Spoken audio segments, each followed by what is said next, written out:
How to declutter your home when you have small kids, or the biggest game changer you can make for your life. Which title do you prefer? This is a big topic, and in case you can't tell, I love talking about decluttering. I'm also kind of keeping it a little quiet because my 1-year-old is napping upstairs. But this is a key strategy to taking back control of your home, of your life, to being happier, to being more organized, to being less stressed, less rushed. Game changer. So if you're excited, let's jump in.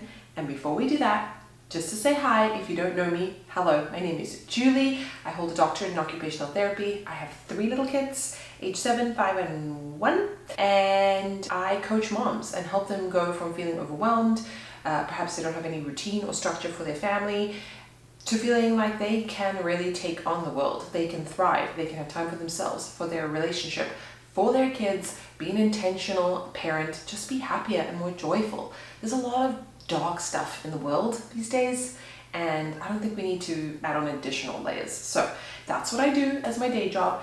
I have a newsletter, a podcast, this YouTube channel, a Facebook group, all the good stuff. I host workshops and I coach in group programs. So if that is something you're interested in, then send me a message, comment down below. Make sure you're subscribed to this YouTube channel because I have a lot of cool topics coming up. And there's a big library of mom parenting simplicity topics that you can go and watch and let me know what you think. All right, let's jump in to my favorite topic, my love language, decluttering. Okay, so first question you might ask, Julie, why? Why are you so passionate about this? It's a little unhinged. You're a little abnormal. Okay, here's the thing. I'm going to tell you something that is probably obvious to you, but in case you don't know me, it might not be obvious quite yet. I'm a control freak. And as a control freak, after I had a baby, I realized there was very little I could control. Very little. And one of the things that I struggled with at the time, I was living in a small apartment in New York City, was the fact that we had stuff everywhere. And it felt overwhelming. It felt like it was caving in on me. And it wasn't even that bad, but it was bad enough, right? Where I just couldn't think straight. My environment was stressing me out. I had this baby that I didn't know what the heck I was really doing. First baby, what do I know?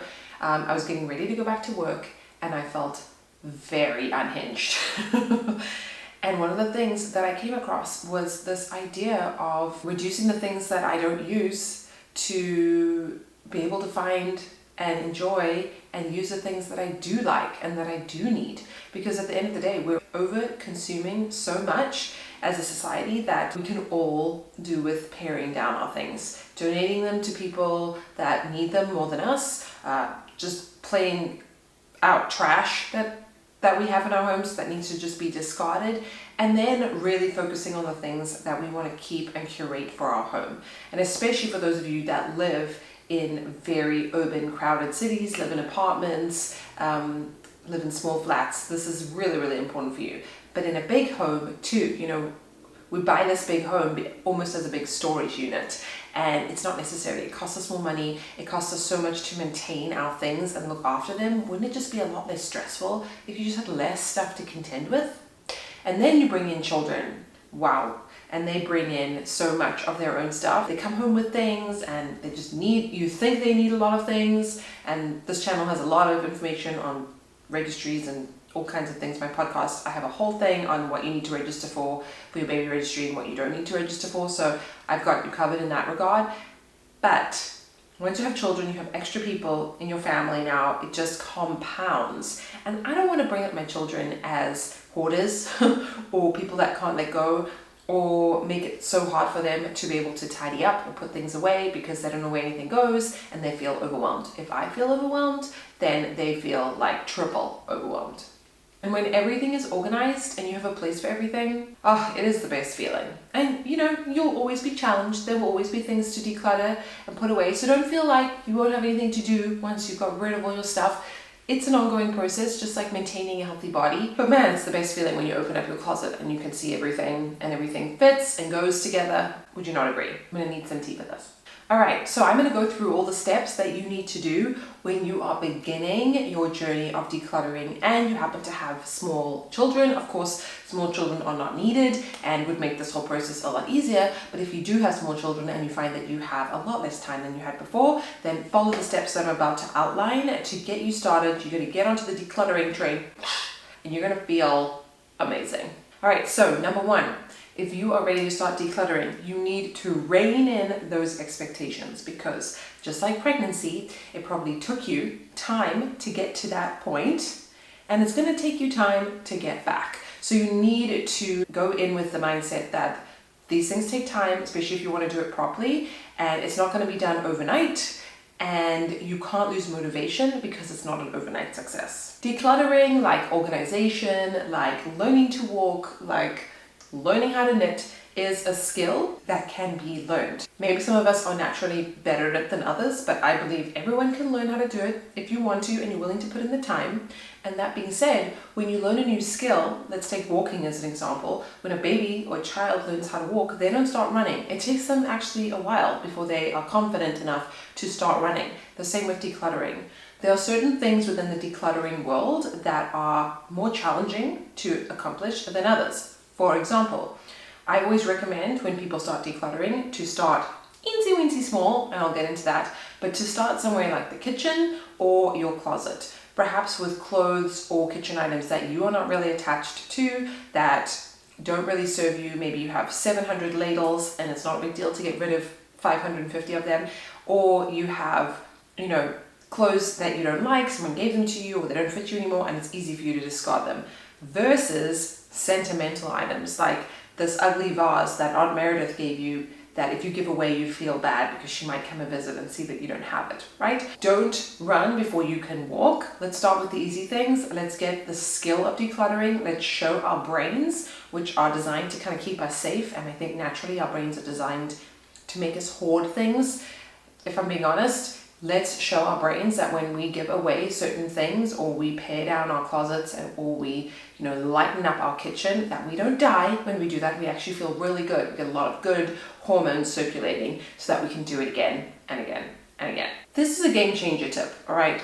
In the decluttering realm, there's a lot of things that people will focus on to get rid of that they don't like. So, low-hanging fruit, if you will. So if we take the closet example, this sweater you don't like, or this pair of shoes that is now too small because you've had a baby and your feet expanded, true story. Okay, those are easy enough to get rid of. It's like, these are obvious things. But I want to shift your focus to something else, okay? I want you to think about the things that you do really like and hold on to those. Only then, if all of those things have the space and place for them to go, only then can you introduce other things. And I want to introduce this 3-step method that I have. So I use 3 categories in my mind, but you can physically use them as well while you're learning this skill. And I call them the definites, the maybes, and the donates, okay? The definites, as I said, those are the things that you really like and know that you're never going to get rid of, or at least not right now. You're not getting rid of these. So they are things that are easy enough to keep. So let's say in a practical example, you're using your closet as an example. You remove everything from one section of it, you put it on the bed, and you pick out the things that you really like. They're definites, the things that you are not prepared to part with now that you need, right? Because you will need some clothes. And you put those back into the closet, okay? What you're going to struggle with is in the maybe pile, right? Because it's like, I don't know, I sort of like this, but maybe I'll need this, and so-and-so gave this to me, and maybe there's a scenario where I would regret throwing this out. That goes into one pile.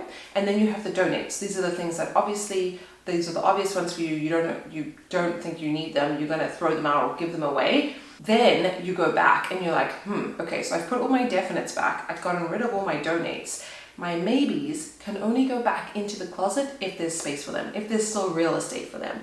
And if there isn't, then those maybes have to be donated or put away for 6 months or a year, however long you choose. And if you still haven't looked at them after 6 or 12 months, I think it's safe to say that they can go donate pile. Another tip that you will see that's very common that I use all the time is I always have a donation bag handy. So if there is a low-hanging fruit, something easy that I know I'm not going to use anymore that I find in some part of the house, I will just go put that in the donate bag. You can have one in every room of your home if you want. I just have one in my closet because that's something that I access the most, and it's kind of where I can keep things away from my children. So if I'm going to donate toys or books of theirs or something out of their room, I might put that stuff in there as well, and then it's out of the way. I know that they don't really need it unless they come asking me for it, and then when I'm ready to donate a big pile of things, it's all ready to go. So the last piece of this puzzle, and what people will cite as their biggest resistance, is like they don't have time to go and declutter their home and, you know, do this like deep clean and organization. And I want to challenge you on that, because here's the thing.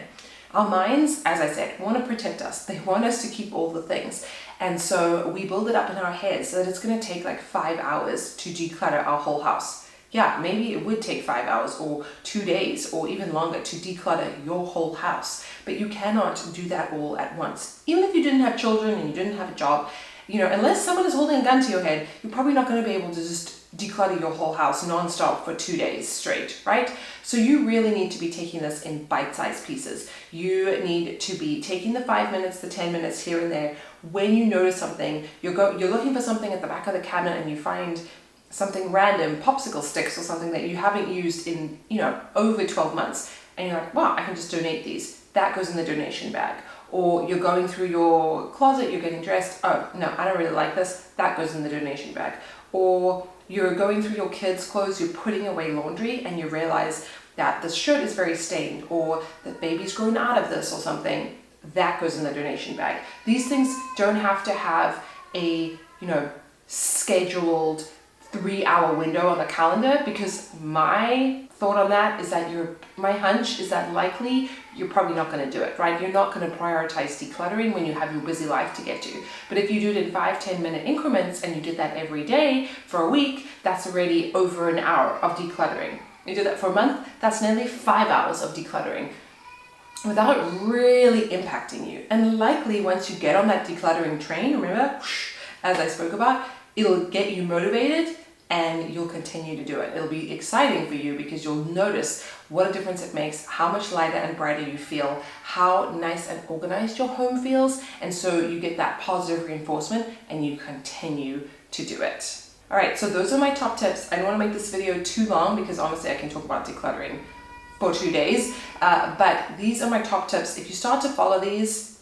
trust me, it'll start to make a difference. Every little bit compounds and adds up. Let me know if you follow this method down below in the comments. I'd be really curious to hear, and I really hope that it works for you. Make sure that you subscribe and like, and if you're listening on the podcast, make sure that you rate this on iTunes.